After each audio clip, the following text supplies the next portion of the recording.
Welcome to SRG के GS class. SRG के GS class में आप सभी का एक बार फिर से स्वागत है। और आज मैं आपके बीच भूगोल के एक टॉपिक के बारे में बात करूंगा, और भूगोल में स्पेशली भारत का भूगोल। भारत का भूगोल समान अध्ययन के दृष्टिकोण से एक महत्वपूर्ण टॉपिक है। बहुत सारे प्रश्न किसी भी स्तर की परीक्षा हो, सिविल सर्विस से लेकर राज्य स्तरीय परीक्षा और SSC, रेलवे, इन सभी में भारत के भूगोल से बहुत सारे प्रश्न आते हैं। भारत के भूगोल में कई अध्याय हैं, कई चैप्टर हैं, जिनमें भारत का समान परिचय ये पहला चैप्टर है। भारत के भौतिक प्रदेश या भारत की स्थलाकृतियाँ, जिसमें पर्वत, पठार, मैदान, मरुस्थल, समुद्र तटीय द्वीप। इसके अलावा भारत की जलवायु, प्राकृतिक वनस्पति, भारत की मिट्टी, भारत के जलीय संसाधन, पशुधन, कृषि, खनिज, उद्योग धंधे, परिवहन, जनसंख्या और जनजातीय, ये सारे भारत के भूगोल के अध्याय हैं, जिनको हम क्रमवार सिस्टमैटिक वे से उसका हम बारी बारी से आपको बताएंगे आने वाले क्लास में। आज मैं आपको भारत का समान परिचय के बारे में कुछ बताना चाहूँगा। समान परिचय, जनरल इंफॉर्मेशन ऑफ इंडिया। और मैं कुछ बातें आपके बीच रखना चाहता हूँ कि भूगोल जैसे सब्जेक्ट को बिना मैप की सहायता से आप नहीं पढ़ सकते। ज्योग्राफी थ्रू मैप, ज्योग्राफी को मैप के सहारे पढ़िए। हालांकि हिस्ट्री को भी मैप के माध्यम से समझा जाता है। हिस्ट्री में बहुत सारे टॉपिक ऐसे होते हैं जहाँ पर मैप की आवश्यकता होती है। मैप के माध्यम से पढ़ने का उसका एक अलग मज़ा है, क्योंकि विजुअल इफेक्ट बहुत प्रभावशाली होता है। आप कुछ पढ़ते हैं और उसका अगर देखते भी हैं तो वो चीज़ अस्मरणीय है, बहुत संभावना कम है कि आप उसको भूलेंगे। बहुत सारी चीज़ें आप जिनको देखते हैं उसको आप नहीं भूलते कि हाँ, मैंने ताजमहल देखा, आगरा में है, यमुना नदी के किनारे, आगरा के सिकंदरा में है। तो इन चीज़ों को लोग भूलते नहीं हैं, ठीक है। तो ज्योग्राफी में मैप का बहुत महत्व है। अन्य सब्जेक्ट जैसे इतिहास में मैंने भी कहा। तो आज मैं आपको भारत का समान परिचय के बारे में कुछ बतलाऊंगा। भारत के समान परिचय में भारत की अवस्थिति, लोकेशन जिसको कहते हैं हम लोग, उसको जानेंगे। भारत के अक्षांशीय विस्तार, देशांतरीय विस्तार, भारत की स्थलीय सीमा, भारत की समुद्र तटीय सीमा, भारत की चौहद्दी और भारत के अन्य भौगोलिक रोचक तथ्य, इनका भी हम लोग अध्ययन करेंगे। और एक बात मैं कहना चाहूँगा, मेरा भूगोल का ये पहला क्लास है, और यह क्लास अभी हाल ही में चीनी सैनिकों के द्वारा शहीद हुए भारतीय सैनिकों को ये समर्पित है। उनको मेरा ये क्लास उनके लिए एक श्रद्धांजलि है। ईश्वर उनके परिवार वालों को, जिन्होंने अपने सपूतों को खोया है, सांत्वना दे, और देश उनकी कुर्बानियों को हमेशा याद रखेगा। ये मेरा क्लास उनके लिए श्रद्धांजलि है। तो मैं अब क्लास शुरू करना चाहता हूँ, क्लास शुरू कर रहा हूँ। तो सबसे पहले, जैसा मैंने कहा कि भारत का सामान्य परिचय में भारत की अवस्थिति, लोकेशन। लोकेशन का मतलब है कि भारत दुनिया में कहाँ पर है, पृथ्वी में कहाँ पर भारत है, इसको हम लोग जानेंगे। आप सभी जानते भी होंगे कि भारत एशिया महादेश के दक्षिणी भाग में है। एशिया महादेश के दक्षिणी भाग में है, और इसको आप समझ सकते हैं सबसे बेहतर तरीके से। सार्क एक अंतर्राष्ट्रीय संगठन है, और सार्क का सबसे मजबूत मेंबर भारत है। SAARC, South Asian Regional Corporation, जिसका पूरा अर्थ है, तो साउथ का मतलब होगा कि भारत दक्षिण में है, और सार्क के वो सारे मेंबर एशिया के दक्षिण में हैं, एशिया महादेश के दक्षिण में। तो ये बात आप अंडरस्टूड कर लीजिए कि भारत एशिया महादेश के दक्षिण में है। इसमें थोड़ा सा रीजनिंग अप्लाई करेंगे कि भारत एशिया महादेश के किस भाग में है, तो दक्षिण। ये अवस्थिति में है, एशिया महादेश के दक्षिण में है, और हिंद महासागर जो भारत के दक्षिण में है, हिंद महासागर के उत्तर में। ये भारत का एशिया महादेश में लोकेशन है। लेकिन अगर हम ये जानना चाहें कि ग्लोब पृथ्वी का एक नमूना है, एक मॉडल है, जिस पर सारे महादेश को दर्शाया जाता है, उसके राजनीतिक और भौगोलिक मैप दर्शाए जाते हैं ग्लोब पर। ग्लोब पर आप देखेंगे दो तरह की रेखाएं खींची गई हैं, एक लंबवत रेखा है और एक हॉरिजेंटल क्षैतिज रेखा है। मैं मैप पर भी आऊँगा, लेकिन अभी एक रफली आपको इन्फॉर्मेशन दे देना चाहता हूँ। तो ग्लोब पृथ्वी का एक नमूना है जिस पर दुनिया के सारे देशों को दर्शाया गया है, और ग्लोब पर अक्षांश और देशांतर रेखाओं का एक जाल है, नेटवर्क है। सारे देश, महादेश, यहाँ तक कि एक जिला, गांव भी इन्हीं अक्षांश देशांतर रेखाओं के बीच कहीं न कहीं स्थित है। तो और एक बात मैं बताना चाहता हूँ कि ग्लोब के दो पार्ट हैं, चार पार्ट हैं, उत्तरी पार्ट, दक्षिणी पार्ट, पूर्वी पार्ट और पश्चिमी पार्ट भाग। उन सबको गोलार्ध कहा गया है। उत्तरी गोलार्ध, गोला का आधा, उत्तरी गोलार्ध, दक्षिणी गोलार्ध, पश्चिमी गोलार्ध और पूर्वी गोलार्ध। तो जैसा मैंने अभी बताया कि भारत की अवस्थिति में कि भारत एशिया महादेश के दक्षिणी भाग में है, इसको मैं थोड़ा मैप के माध्यम से आपको पहले बता देना चाहता हूँ, फिर मैं ग्लोब वाली बात पर आता हूँ। ठीक है, तो आप देखेंगे कि ये मैं मैप बता रहा हूँ, ध्यान देंगे। सबसे पहले मैं अरब प्रायद्वीप को जाता हूँ। ठीक है, छोटा मैप बना रहा हूँ।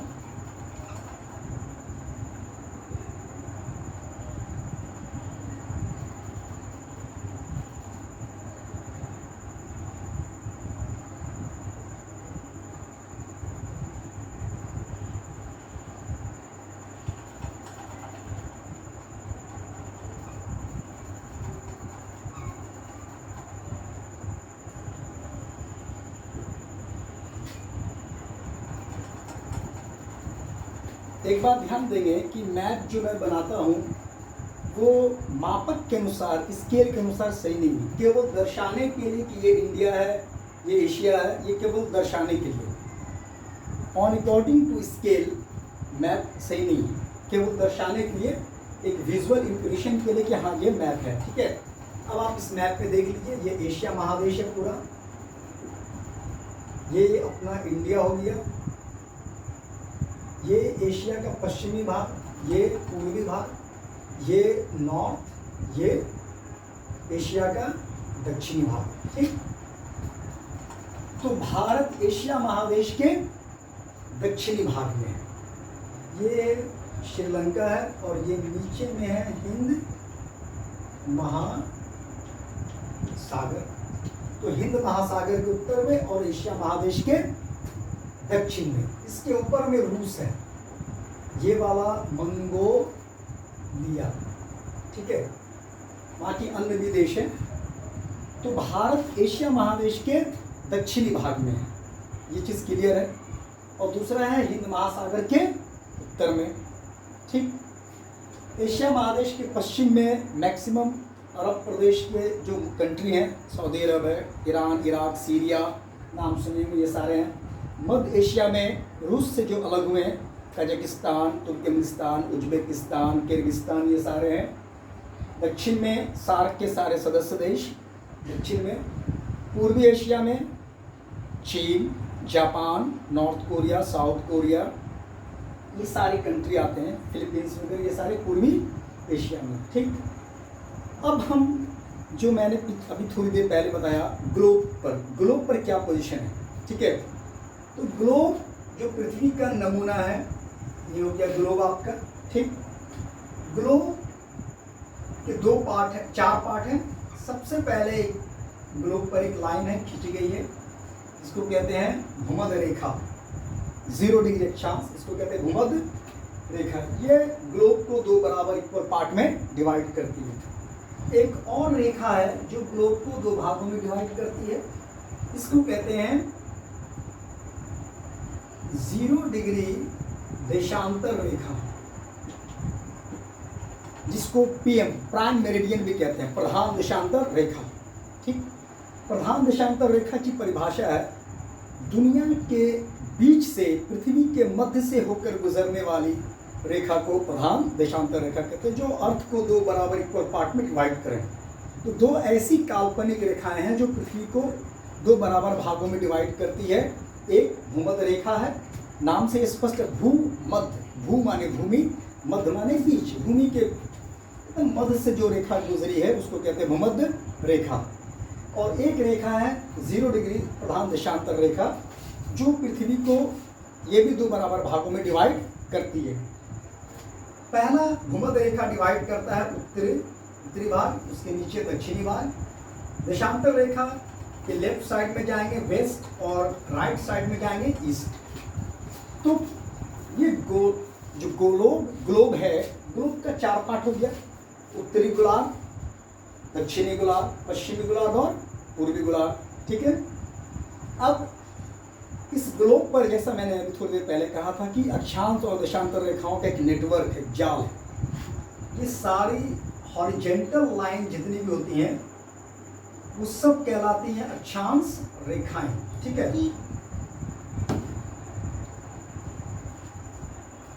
वो सारी कहलाती हैं अक्षांश रेखाएं जो हॉरिजेंटल लाइन है, ठीक। और जो वर्टिकल लाइन है, लंबवत रेखा, ये कहलाती है देशांतर रेखा।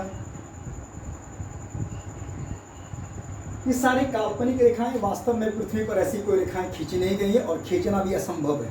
ऐसी कोई रेखाएं खींची ही नहीं जा सकती। समुद्र है, पर्वत है, पठार है, हिमनद है, बड़े बड़े रेगिस्तान है, घने जंगल है, जहाँ पर काल्पनिक रेखा खींचना संभव नहीं है। तो ग्लोब बनाया गया, ग्लोब पर अक्षांश देशांतर रेखाओं का एक जाल बिछाया गया और अक्षांश और देशांतर रेखाओं का एक वैल्यू तय किया गया और सब कंट्री को उसी अक्षांश देशांतर रेखाओं के बीच में जगह दिया गया, ठीक है। तो भारत का जो पोजीशन है ग्लोब पर, वो भूमध्य रेखा के उत्तर, भूमध्य रेखा के ऊपर, ठीक है। और प्रधान देशांतर रेखा, ग्रीनविच रेखा भी जिसको कहते हैं, आप समझ लीजिए, जो लंदन से गुजरती है, ग्रीनविच वेधशाला है, ऑब्जर्वेटरी, वहीं से यह रेखा गुजरती है। तो जैसा आप जानते हैं कि हम लोग लंदन से 5.5 घंटा आगे हैं, ठीक है। इसका मतलब है कि हम ग्रीनविच से आगे, तो मतलब हुआ कि हम पूरब में हैं। यूरोप वाले हमको कहते भी हैं पूरब वाले। तो भारत का पोजीशन ग्रीनविच के आगे, यानी ग्रीनविच से पूरब में है हम, ठीक। और भूमध्य रेखा तो गुजरती नहीं भारत से, इसका मतलब है कि हम भूमध्य रेखा से ऊपर है, ठीक। तो भारत जो है वो इस एरिया में ये अपना कंट्री आता है, यानी भूमध्य रेखा के उत्तर और प्रधान देशांतर रेखा के आगे, यानी पूरब में। तो ग्लोब पर भारत की स्थिति हुई उत्तर पूर्वी गोलार्ध, उत्तर पूर्वी गोलार्ध में भारत स्थित है, ठीक। अगर प्रश्न आता है कि भारत किस गोलार्ध में है, तो उसका परफेक्ट आंसर होगा उत्तर पूर्वी गोलार्ध, यानी उत्तरी गोलार्ध में भी और पूर्वी गोलार्ध में भी, ये इसका उत्तर होगा। और एशिया महादेश के किस भाग में है, तो एशिया महादेश के ये दक्षिणी भाग में है। अब मैं एक बात इसी से संबंधित एक बात और आपको बताना चाहता हूँ कि ग्लोब पर अक्षांश और देशांतर रेखाओं का जो जाल खींचा गया, उसका महत्व क्या है। उसका महत्व यही है कि हर देश का सीमांकन इन्हीं अक्षांश और देशांतर रेखाओं के माध्यम से ही किया जाता है। अगर इमेजिन कीजिए, कल्पना कीजिए कि अगर अक्षांश और देशांतर रेखाएं नहीं हो तो हर देश का कहाँ पर है पोजीशन, ये फाइंड आउट करना बहुत मुश्किल है। अक्सर विवाद हो जाएंगे। एग्जैक्ट जब तक लाइन नहीं खींची जाएगी तब तक सीमा का निर्धारण नहीं हो सकता है। लोग प्लॉट खरीदते हैं तो प्लॉटिंग करते हैं, सीमांकन देते हैं, बाउंड्री करते हैं कि भाई ये मेरी ज़मीन है। ऐसा क्यों करते हैं? इसलिए ये मेरा सीमा, ये मेरी ज़मीन है, कोई इसका इंक्रोचमेंट नहीं करे। लेकिन जहाँ पर लाइन नहीं होगा वहाँ पर इंक्रोचमेंट की संभावना 100% है। छोटा सा एग्जाम्पल, अभी लद्दाख में चीन जो हमारा साथ करता है, क्योंकि एग्जैक्ट में कोई लाइन है नहीं, अंडरस्टूड है, ये मेरा है, ये आपका, यहाँ तक, यहाँ पर आप रहेंगे, यहाँ पर हम रहेंगे, और इसी में चीन फ़ायदा उठाता है, इंक्रोचमेंट कर लेता है वो। तो अक्षांश देशांतर रेखाएं इसीलिए ग्लोब पर खींची गई है कि हर देश का सीमांकन हो सके, सीमा का निर्धारण किया जा सके। एक एग्जाम्पल मैं देना चाहता हूँ कि जैसे आप कोई खेत में खड़ा हुआ है व्यक्ति, तो वो बोलेगा भाई कहाँ पर तुम हो, तो मैं यहाँ पर हूँ, कहाँ पर हूँ। तो इससे वो फाइंड आउट करना बहुत दिक्कत है उस व्यक्ति को खोजना। लेकिन अगर मान लीजिए कि ये खेत है, ठीक है, और इसमें ये पिलर है, पिलर ए, पिलर बी, सी और डी, और इधर एक पिलर 1, पिलर 2, पिलर 3 और पिलर 4। तो कोई भी व्यक्ति वो अगर खड़ा है यहाँ पर, ये नॉर्थ, ये साउथ, ये ईस्ट और वेस्ट, अगर कोई व्यक्ति ईस्ट से आना चाहता है उससे मिलने की, तो वो बोलेगा कि भाई मैं पिलर 2 और 3 के बीच में और पिलर बी और सी के बीच में खड़ा हूँ। तो वह व्यक्ति एग्जैक्ट प्लेस पर ही जाएगा कि हम मुझे 2 और 3 पिलर नंबर में जाना है और बी और सी यहाँ पर जाना है। तो इसीलिए ग्लोब पर अक्षांश देशांतर रेखाओं को खींचा गया। समझ रहे हैं? अब आप आइए, ये ग्लोब की बात होगी, ठीक है, ग्लोब पर भारत की अवस्थिति। अब है भारत का अक्षांशीय विस्तार, एक्सटेंशन, कि भारत का ग्लोब पर क्या अक्षांशीय विस्तार है, क्या देशांतरीय विस्तार है, इसका हम लोग अध्ययन करेंगे।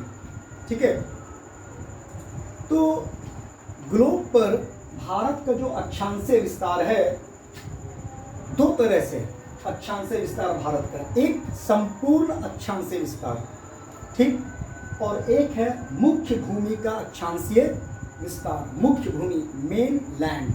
मुख्य भूमि का अर्थ हुआ कि जमीन का 99% हिस्सा ये हुआ, यहाँ से यहाँ आप देख रहे हैं, ये 99% हिस्सा ये हुआ, इसी कहते हैं मेन लैंड। और जमीन का थोड़ा सा भारत का हिस्सा अंडमान निकोबार द्वीप समूह और लक्षद्वीप समूह के रूप में है, वो बहुत छोटा सा हिस्सा है, तो मेन लैंड ये हुआ। तो भारत का जो अक्षांशीय विस्तार है वो दो प्रकार से, एक संपूर्ण भारत का अक्षांशीय विस्तार, एक है मुख्य भूमि का अक्षांशीय विस्तार। तो पहले अगर हम बात कर ले संपूर्ण भारत का अक्षांशीय विस्तार, कंप्लीट भारत, संपूर्ण भारत, तो यहाँ आप देखेंगे 6 डिग्री 45 मिनट नॉर्थ से 37 डिग्री 6 मिनट नॉर्थ, ये भारत का संपूर्ण अक्षांशीय विस्तार। 6 डिग्री 45 मिनट नॉर्थ से 37 डिग्री 6 मिनट, ये हुआ 6 डिग्री 45 मिनट नॉर्थ। ठीक है, अब 6 डिग्री 45 मिनट नॉर्थ, यानी यहाँ पर आपका है ये अंडमान निकोबार, ये हो गया इंदिरा पॉइंट, यानी भारत का सबसे दक्षिणी बिंदु इंदिरा पॉइंट। ठीक है, इसके बाद दूसरे देश की सीमा शुरू होती है, यहाँ से फिर शुरू हो जाता है इंडोनेशिया, जिसकी राजधानी जकार्ता है, और इंदिरा पॉइंट और इंडोनेशिया के बीच में है ग्रेट चैनल, ये दोनों को डिवाइड करता है, जिस पर मैं कभी आने वाली क्लास में आपको मैं बताऊंगा। ठीक है, तो भारत का संपूर्ण भारत का अक्षांशीय विस्तार हुआ इंदिरा पॉइंट से 37 डिग्री 6 मिनट नॉर्थ। अब अगर हम मेन लैंड की बात करेंगे, मुख्य भूमि की बात करेंगे, तो मुख्य भूमि की बात करेंगे उसमें होगा 8 डिग्री 4 मिनट नॉर्थ से 37 डिग्री 6 मिनट नॉर्थ। प्रश्न दो तरह से पूछता है, एक अगर पूछा प्रश्न कि भारत का अक्षांशीय विस्तार कितना है, तो ये अंडरस्टूड है, अगर ऑप्शन में 6 डिग्री 45 मिनट नॉर्थ देता है तो 100% मान लीजिए कि आंसर वही होगा, 6 डिग्री 45 मिनट नॉर्थ से 33 डिग्री 6 मिनट नॉर्थ। और अगर प्रश्न ये पूछा कि भारत की मुख्य भूमि का अक्षांश विस्तार, मेन लैंड का what is the latitudinal extension of mainland, then उसका आंसर होगा 8 डिग्री 4 मिनट नॉर्थ से 37 डिग्री 6 मिनट नॉर्थ। तो क्वेश्चन को आपको समझना है कि डिमांड क्या है क्वेश्चन का, जो क्वेश्चन का डिमांड है उसके अनुसार आंसर होगा। अपना कोई लॉजिक मत लगा लीजिएगा, यानी कि भारत का पूछ लिया अक्षांश विस्तार और पहला ऑप्शन में दिया 8 डिग्री 4 मिनट, तो आप सीधे उसको हिट कर देंगे, गलत हो जाएगा भाई। आपको देखना है कि बाकी ऑप्शंस क्या है, उसके अनुसार आपको आंसर देना है, ठीक। तो भारत का अक्षांश विस्तार हो गया दो तरह से, एक है मुख्य भूमि का अक्षांश विस्तार 8 डिग्री 4 मिनट से 37 डिग्री 6 मिनट नॉर्थ। यहाँ पर आपका इंदिरा कोल है, इंदिरा कोल भारत का सबसे उत्तरी बिंदु, भारत का सबसे दक्षिणी बिंदु इंदिरा पॉइंट। और मुख्य भूमि का दक्षिणी बिंदु है कन्याकुमारी, ठीक है, तमिलनाडु में है, कैप कैमोमिन कहते हैं इसको। और कन्याकुमारी की खासियत है कि यहाँ पर 3 समुद्र की सीमा मिलती है, अरब सागर,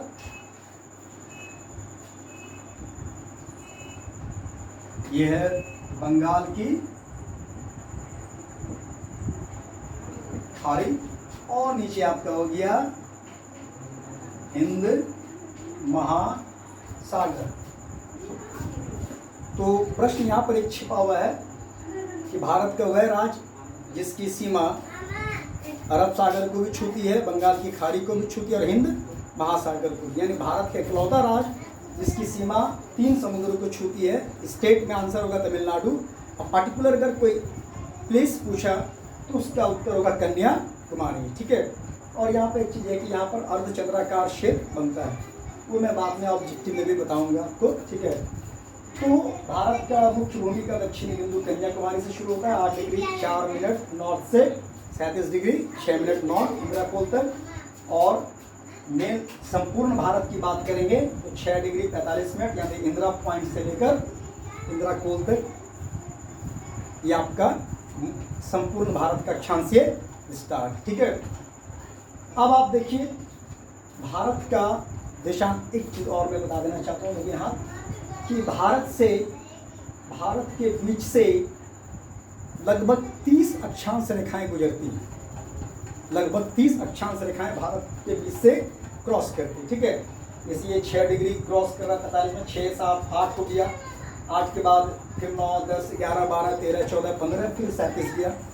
तो भारत के बीच से जो अक्षांश रेखा गुजरती है वह है कर्क रेखा,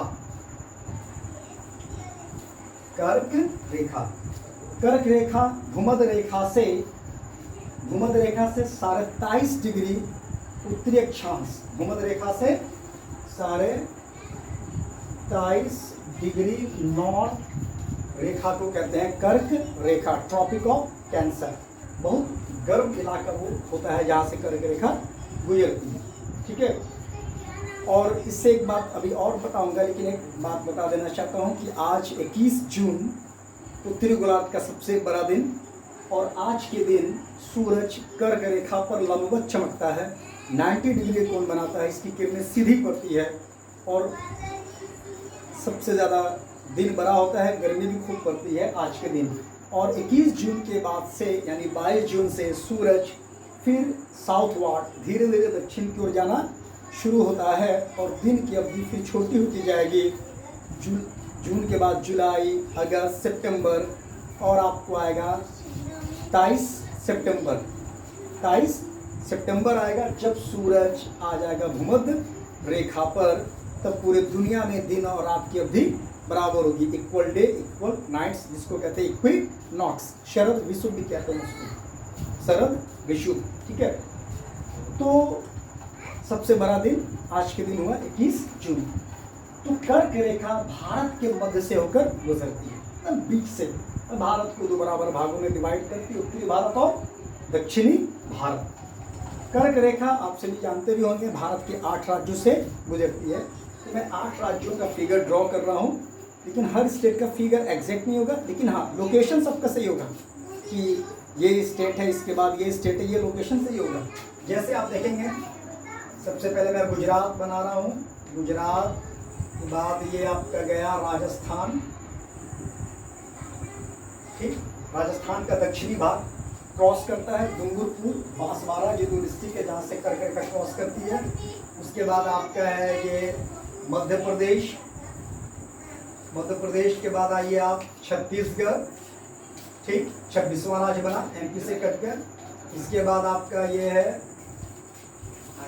झारखंड, ये CHG, ये GH झारखंड, ठीक, और ये भी नया स्टेट है, 2000 में बना, 15 नवंबर 2000।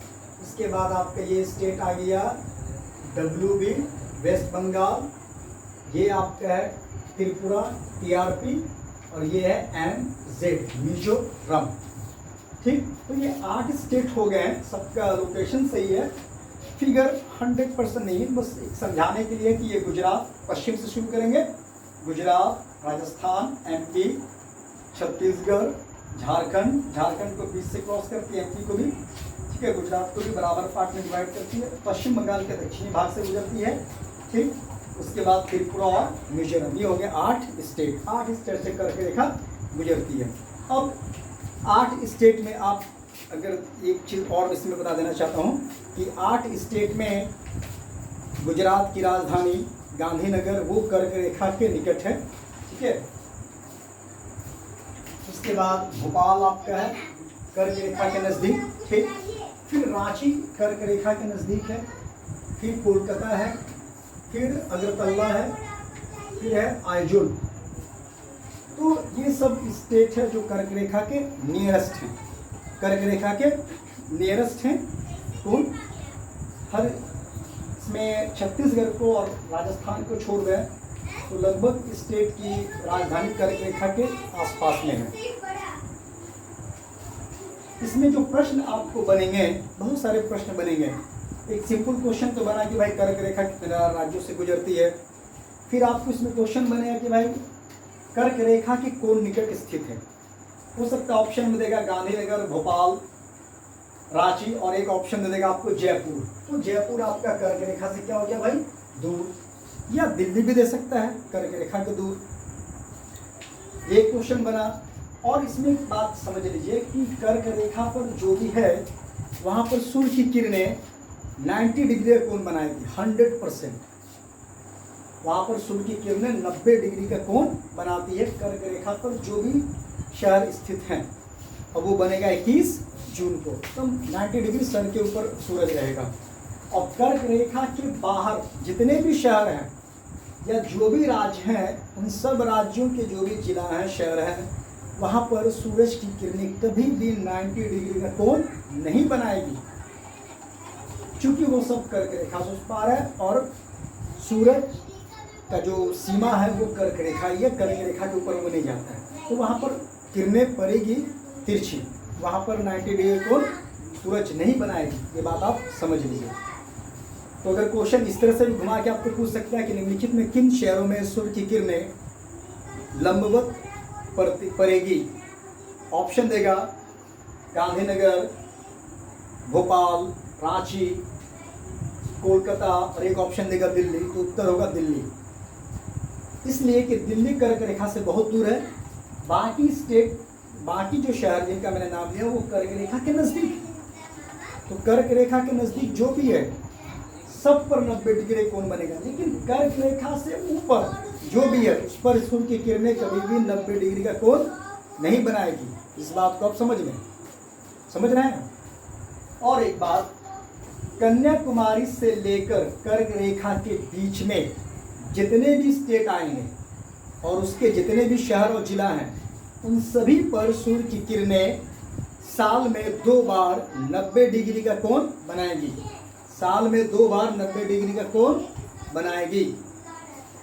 फिर से मैं बता देना चाहता हूँ, कर्क रेखा से लेकर कन्याकुमारी से लेकर कर्क रेखा के बीच में जितने भी स्टेट हैं और उन सभी स्टेट के जिलों, शहरों पर सूर्य की किरणें साल में 2 बार 90 डिग्री कोण बनाएगी। एक बार तब जब सूरज भूमध्य रेखा से यानी 21 मार्च से जब सूरज धीरे धीरे ऊपर जाता है और 21 जून को कर्क रेखा पर पहुंचता है, जैसा आज पहुंच गया, तो सूरज हर अक्षांश को क्रॉस करेगा। 8 के बाद 9 को, 9 के बाद 10, 11, 12, 13, तो हर अक्षांश पर कोई ना कोई शहर है, ठीक है। तो सारे शहरों पर वो 90 डिग्री कोण बनाएगी, ठीक। और कर्क रेखा के अंदर जब 21 जून समाप्त जो हो रहा है, 22 जून के बाद से जब सूरज फिर धीरे धीरे दक्षिण की तरफ जाएगा, दक्षिणायन होगा, तो उन सारे शहरों पर फिर से सूरज की किरणें एक बार 90 डिग्री कोण बनाएगी। एग्जाम्पल के तौर पर जैसे मुंबई, चेन्नई, ठीक है, विशाखापत्तनम, पुरी, इसके बाद आपका पुणे, कोचीन और भी जो शहर बड़े बड़े शहर हैं, उन सभी शहरों पर सूरज की किरणें 2 बार 90 डिग्री कोण बनाएगी। एक बार जब सूरज भूमध्य रेखा से कर्क रेखा की ओर जाएगा, और जब दूसरी बार जब कर्क रेखा से पुनः भूमध्य रेखा की ओर आएगा, ठीक है। तो कर्क रेखा के बारे में भी मैं बताया आपको, मैंने कहा कि कर्क रेखा भारत के मध्य से गुजरती है, 8 राज्यों से गुजरती है। ये सारे इंपॉर्टेंट स्टेट हैं जो कर्क रेखा, ये सारे महत्वपूर्ण शहर हैं जो कर्क रेखा के नज़दीक स्थित हैं। और इसमें एक बात और समझ लीजिए कि ये तो मैंने राजधानी के बारे में बताया, इसके अलावे अन्य शहर भी हैं जिनमें आप नोट कर सकते हैं। जबलपुर, विदिशा, उज्जैन, ये सारे ऐसे शहर हैं जो कर्क रेखा के बहुत नज़दीक हैं। और इन सभी शहरों में सबसे नज़दीक शहर जो कर्क रेखा पर है वो है विदिशा। सबसे nearest, very close to Tropic of Cancer, कर्क रेखा के सबसे नज़दीक है वो है विदिशा।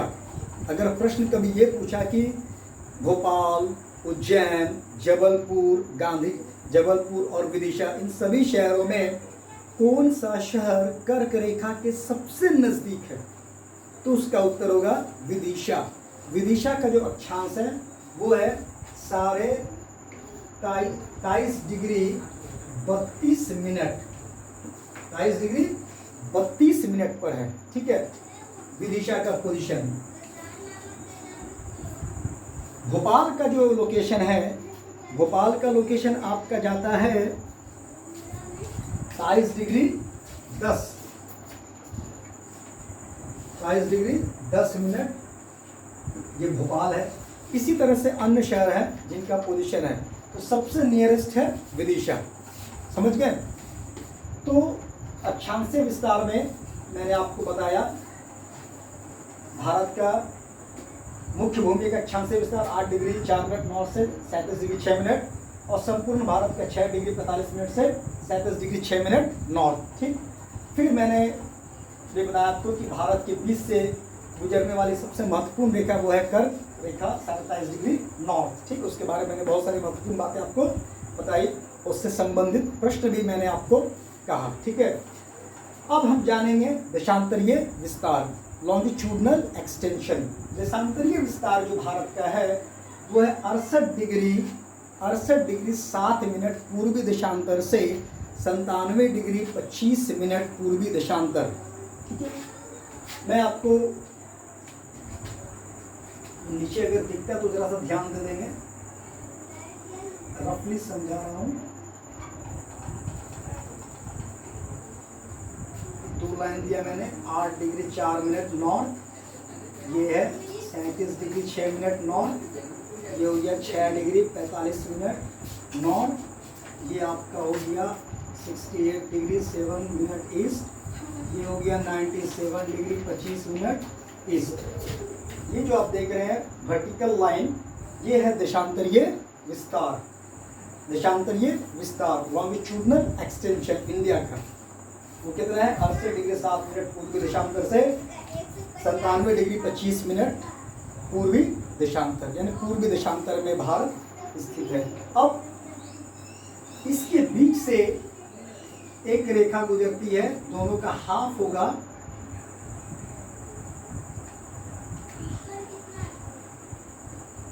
वो है 82.5 डिग्री ईस्ट, 82.5 डिग्री ईस्ट, जिसको कहते हैं भारत की प्रधान देशांतर रेखा। भारत की ऑल ओवर वर्ल्ड की नहीं, ऑल ओवर वर्ल्ड की है ग्रीनविच रेखा, प्रधान देशांतर रेखा, 0 डिग्री देशांतर रेखा। कि भारत की प्रधान देशांतर रेखा कौन है? 82.5 डिग्री ईस्ट, 82.5 डिग्री ईस्ट।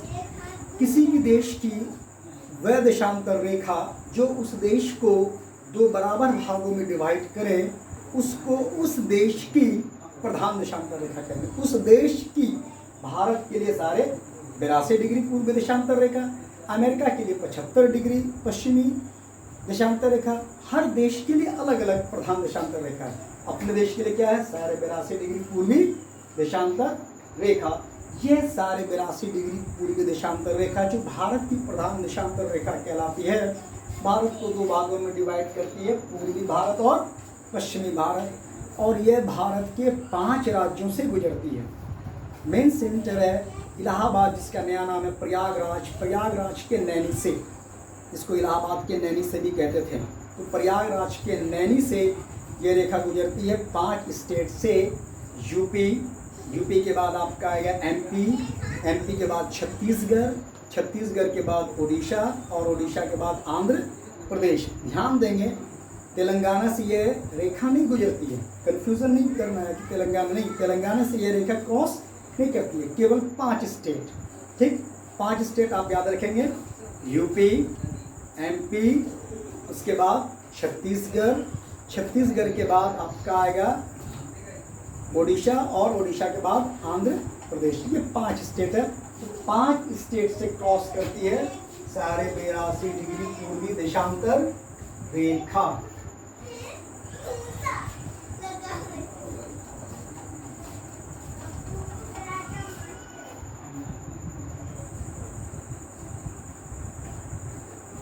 ये आंध्र प्रदेश है, यहाँ पर उड़ीसा है, छत्तीसगढ़, ये एमपी और ये यूपी, नैनी, ठीक है। 82.5 डिग्री पूर्वी देशांतर रेखा। ये रेखा ग्रीनविच से 5.5 घंटा आगे। और भारत का स्थानीय समय का निर्धारण इसी ग्रीनविच रेखा से, इसी प्रधान देशांतर रेखा से होता है, 82.5 डिग्री पूर्वी देशांतर। हालांकि भौगोलिक दृष्टि से, आप भूगोल की दृष्टि से आप देखेंगे तो देशांतर रेखा 1 डिग्री देशांतर रेखा अगर हम पूरब की ओर जाते हैं तो 4 मिनट का समय बढ़ता है, 4 मिनट टाइम आगे होगा, ठीक है। तो 15 डिग्री पर 15 चौक 60 यानी 1 घंटा, ठीक। और 30 डिग्री पर 2 घंटा। तो आप देखेंगे कि भारत का जो देशांतरीय विस्तार है 68 degree 7 minute east, 97 degree 25 minute east, ठीक। तो भारत के जो सबसे पश्चिमी बिंदु है जिसको सरराज, हरकरी, गुहार मोती, गौर माता, ये तीनों नाम वही है। और सबसे पूर्वी बिंदु या सबसे पूर्वी स्टेट अरुणाचल प्रदेश की मोती की पूर्वी है, वालांगू यहीं पर है। पर आप ये जानिए कि सबसे पूर्वी स्टेट अरुणाचल प्रदेश, सबसे पश्चिमी स्टेट गुजरात। एग्जैक्ट में भूगोल के अनुसार दोनों के समय में 2 घंटे का अंतर होता है, क्योंकि दोनों का गैप जो है 68 डिग्री और 97 डिग्री, 30 डिग्री अंतर दोनों का है, लगभग 30 डिग्री। राउंड फिगर पे बात करें तो 30 चौक 1 डिग्री देशांतर पार करने में 4 मिनट, तो 30 चौक 120 मिनट। तो 2 घंटे का अंतर होना चाहिए। अगर अरुणाचल प्रदेश में सबसे पहले सूरज दिखाई देता है, अगर अरुणाचल प्रदेश में सूरज 4 बजे दिखाई देता है तो गुजरात में सूरज हमको 4 बजे नहीं दिखाई देगा, गुजरात में 6 बजे सूरज दिखाई देगा, 2 घंटे बाद। लेकिन समय देखेंगे दोनों का तो सेम है। जहाँ अरुणाचल प्रदेश के लोग सवेरे उठ जाते हैं, काम पर जा रहे हैं, उसी समय गुजरात के लोग आराम करते रहते हैं। अरुणाचल प्रदेश से कोई व्यक्ति अगर सुबह 5 बजे फ़ोन करेगा जबकि वहाँ सूर्योदय हो चुका है, अभी के मौसम में, गर्मी के मौसम में, अगर वो गुजरात में कोई अपने बंधु को फ़ोन करता है तो उसका मित्र, उसका साथी उस समय सोया हुआ होगा, उसकी नींद में बाधा उत्पन्न हो जाएगी। जबकि अरुणाचल प्रदेश के लोग 5 बजे सूरज को देख लिए तो उठ गए। लेकिन गुजरात में सूरज 5 बजे नहीं दिखता है, सूरज दिखेगा 7 बजे, लेकिन टाइम आप देखेंगे तो क्या है 5 ही बजे का। तो भारत में एक ही समय जोन है, सूरज कहीं पहले दिखाई दे, सूर्यास्त कहीं बाद में हो, इससे कोई फर्क नहीं पड़ता है, पूरे भारत का समय एक है। ठीक उसी प्रकार से अरुणाचल प्रदेश में सूरज 5 बजे शाम में डूब गया, वहाँ अंधेरा छा गया। गुजरात में अब चले जाएंगे 5 बजे चकाचक रोशनी होती है, लेकिन समय देखिए दोनों का सेम है, यहाँ भी 5 बज रहा है, वहाँ भी 5 बज रहा है। तो ये प्रधान देशांतर रेखा का ये महत्व मैंने अभी आपके बीच में रखा, ठीक है। तो आज की क्लास में भारत के अक्षांशीय विस्तार, देशांतरीय विस्तार, इसका मैंने आपको बताया, ठीक है। आने वाले कमिंग क्लास में भारत के सामान्य परिचय से ही आगे और भी इसमें कुछ बातें हैं, स्थलीय सीमा, समुद्री सीमा, प्रादेशिक जल सीमा और अन्य रोचक तथ्य हैं, उसके बारे में हम आपको बताएंगे। मेरा वीडियो अगर आपको अच्छा लगा तो आप इसे लाइक करें, सब्सक्राइब करें, बेल आइकॉन को बजा दें और इसमें आप कांटेक्ट में रहें मेरे सब्सक्राइबर बनकर, ताकि मैं इस टॉपिक को और पूरा करूं तो आपको लाभ मिल सके। मैं उम्मीद करता हूं आपको मेरा क्लास ज़रूर पसंद आएगा। धन्यवाद।